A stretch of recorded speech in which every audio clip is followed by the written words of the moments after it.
guys! Welcome back to my channel. So for today's video, share ko na sa inyo isa sa mga favorite kong whitening soaps na lagi ko nire-recommend sa iba. This is the Boomer Bime Mask Natural Soap. This product is made in Thailand or from Thailand. And if you all remember, nung sobrang sikat yung mga Thailand soaps dito sa Philippines, napaka-popular nila before like a few years back, and isa ako sa mga nag-rave and bumili ng mga Thailand soaps kasi, girl, it's really effective. I mean, hindi lahat pero yung mga usually mga whitenings nila, yung mga whitening soap nila, sobrang gustong-gusto ko siya kasi una, effective siya, pangalawa, affordable. So, worth it talaga siyang bilhin. So, I'm so glad na si Cheska Store, meron na silang Thailand soaps, and nakakatuwa na pinadala niya ako nitong isa sa mga pinakabagong Thailand soaps na Boomer Bime Mask na natural soap. Wala pa akong masyado nakitang review about this one, pero hindi ko alam bakit hindi pa to masyado nare-review kasi, girl, para sa akin effective siya, gustong-gusto ko siya. So, share ko sa inyo yung thoughts ko about this one today. So, ito, medyo matagal ko na itong nagagamit. Actually, pangalawang soap ko na to. Actually, apat ata pinadala ng Cheska Store. So, dalawa na yung na-try ko. Actually, dapat nung unang soap pa lang, kasi may nakita na akong difference, is i-review ko na siya. Kaso, na busy, ang dami ko ibang nireview, kailangan unahin i-reviewin or i-film. So, medyo na-delay ng review tong si Boomer Bime Mask Natural Soap. So, share ko muna sa inyo yung product information na nakuha ko to sa online. So, sa internet. So, Boomer Bime Mask Natural Soap is made from natural extracts na it allows the skin to be radiant from the first use. So, it also helps reduce appearance of dark spots and heals the scars faster. So, it also claims to have an anti-acne properties. And yun pala guys, hindi ko ginamit sa face kasi nga, natulad ng sabi ko sa inyo, or if napanood nyo yung aking current skincare routine is, meron talaga akong ginagamit ng mga soaps para sa mukha. And usually yung mga whitening na ganito, yung mga may instant whitening, ganyan, hindi ko siya ginagamit sa face kasi, girl, di ba nga hindi nga pantay yung face ko, yung puti ng face ko sa aking body. So, kailangan syempre, ipantay natin siya sa paggamit ng mga soap. So, etong Boomer Bime is ginamit ko siya sa aking body. Okay. So, yun. Yung mga contents niya, meron siyang snail slime, meron siyang honey, meron din siyang AHA acids from citrus fruits. So, for the packaging, this comes in this box, and the soap itself comes in a sealed plastic. So, ito, kalahati na to kasi currently yung half nito is ginagamit ko. Currently, ginagamit ko siya. So, ayan, half na lang siya. So, isipin nyo buo siya. Ayan, so, isipin nyo na lang buo siyang ganun. Kasi nga, girl, katulad ng sinasabi ko sa inyo, para mas makatipid kayo or mas ma-maximize nyo yung soap na ginagamit nyo, hatiin nyo siya sa dalawa. Like this one, ayan, hinatik siya sa dalawa. So, ito, meron siyang kasamang nakaseal siya dito sa plastic, and color pink yung color ng kanyang soap. And for the weight, this is, I believe, 100 grams. And for the price, I'm really not sure. Please PM Cheska Store para sa price nito. And for the scent, ang bango ng scent niya. Kung mahilig kayo sa mga berry, strawberry na scent, ganun siya, very fruity siya, very strawberry, bango niya talaga. As in, ang bango niya, lalo na pag nilagay mo siya sa skin mo. So, how to use this is the usual. Just lather the soap on the skin, and then, lather soap on the skin for 2 to 3 minutes and rinse after. So, ako, ganun, minsan 5 minutes pa siya nasa skin ko para talagang alam mo yung manuot talaga sa skin mo yung soap. And for the review, ipapakita ko sa inyo kung paano ko siya ginamit, and my before and after 1 month yata. Kasi before and after ko on my next clip.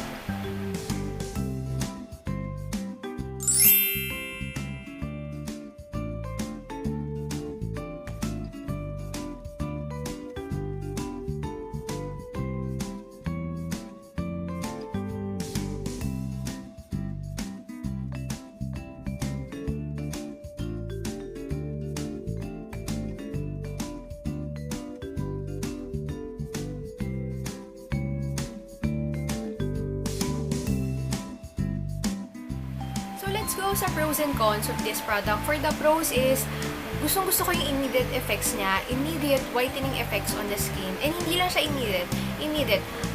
Napansin ko na nagkaroon ako ng mas noticeable whitening or lightening of the skin in just 3 weeks of use. And also, gustong-gusto ko yung scent niya na berry, strawberry. Gusto ko yung mga sweet scent or sweet smell ng mga soap. So, ako, gusto ko siya. And also, it doesn't dissolve easily. Kasi, iba, may mga ibang soap na parang akala mo hangin yung laman na parang 2 weeks pa lang, 1 week pa lang, parang girl, ubos na, ang laki na nang nababawas sa kanya. But ito, matagal siya maubos. So, gusto ko siya, talagang masusulit ko siya kasi worth siya sa pera mo kasi matagal siya maubos. Lalo na ako hinahati ko nga, katulad yung sabi ko sa inyo. Kayo ba, na-try nyo na bang hatiin? Kasi ako as in personally, sa tagal ko na gumagamit ng mga sabon, kahit sabon na pang face, mas tumatagal sila kapag hinahati ko. Pero pag sa body, hinahati ko siya into half. Katulad ng, ayun nga, pag sa mukha ko na pwede yung aking current na skincare is mas maliliit para kasi syempre girl, mukha lang naman yun. Pero kapag body nga, hinahaf ko yung isang bar. So, yun, and also, gusto ko yung packaging niya. Hindi ko napakita sa inyo, hindi ko na close up yung box niya. Pero very summery yung ano niya. Yung box niya, yan, may strawberry, may grapes, may pineapple. Oh my god, meron palang snail dito. So, yan. And then, for the cons naman, it can be a bit drying on the skin. So, katulad ng sabi ko sa inyo, oily skin ako sa face. Pero sa body ko, sobrang dry siya. So, pero ako naman, hindi ako nababother. Baka yung iba lang kasi nababother. Eh, girl, summer ngayon, okay lang sa akin na medyo drying siya sa skin. Kasi, kaysa naman, di ba, parang moisturizing. Yung init-init ngayon, ang lagit-lagit na. So, ako, okay lang yun. Pero baka sa iba, hindi nila magustuhan yun. So, it's a bit drying on the skin. And another one is, ito, yung nasa likod ng box is no English translation for this one, for the product description sa box. So, I have to search pa online kasi naka-Thailand, Thailand na sulat. So, hindi ko siya maintindihan. So, kailangan ko pang basahin kung ano yung mga ingredients niya and kung ano man dun sa online. So, for the final verdict of using this 1 bar, hindi 1 bar, naka 1.5 bar na ako ng Bumibime Mask na natural soap, I'm highly convinced na this soap easily lightens my skin in a month of use. And so guys, if you're looking for a soap that can easily lighten your skin, isa to sa mga marirecommend ko.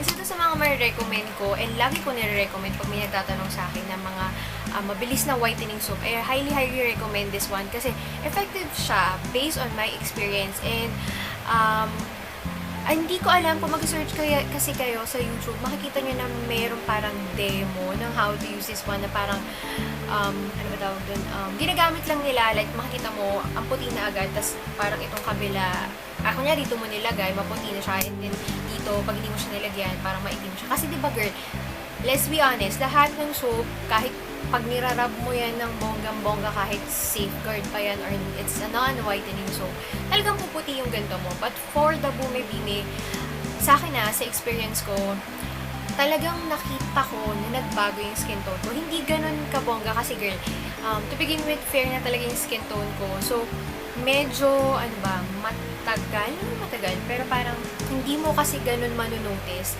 But for this one, like in a month or 3 weeks of use, nakita ko na iba. So, paano ko nalaman, girl? Nagpipicture ako with the same lighting on before ko gamitin yung isang product, and then siguro pag medyo parang napapasin ko, ay, iba na yung skin tone ko or parang may something, pinipicturean ko siya. So, dun ko siya nakikita kung nagbabago siya. And kapag sinasabihan ako ng mga tao na parang pumuti ka or ang puti mo, dun ko pinapansin. So, dun ko chinecheck kung talaga nag-work yung product na yun. So, for the Bumibime, guys, para sa akin, in my own experience, in my own opinion, it really works, and it's one of my highly recommended na whitening soaps na gusto ko i-share. So, ang tanong, is it worth it? I'm not sure talaga for the price, pero hindi ko to sure parang nasa 200 to 300 pesos siya.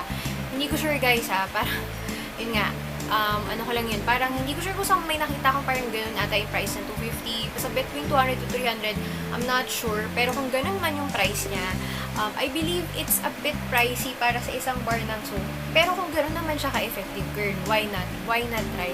So, yun, sana nakatulong ako sa review ko nitong Bumibime, and Guys, kayo ba? Natry nyo na ba tong Bume Bime Mask na natural soap? Alam ko hindi siya ganun kasikat. Hindi ko alam kung bakit hindi na ganun kasikat ng mga Thailand soap recently. Pero kayo guys, if you have tried this Bume Bime Mask natural soap, let me know your thoughts. Para din kasi syempre pag nag-comment kayo, nababasa rin yun ng ibang tao. So ako din nababasa ko yun syempre. So makikita ko kung ano yung effect niya sa ibang tao. So yun. And please do not forget to subscribe to my YouTube channel. Please do not forget to follow me on my social media accounts.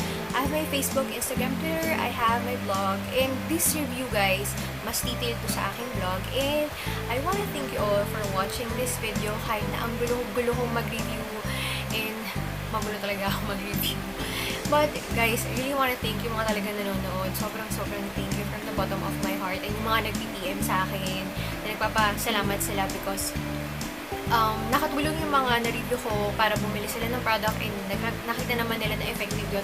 Guys, I really wanna thank you. And yun lang. And sana guys, hindi pa rin kayo magsawa. And please, watch yung next video ko. So I hope to see you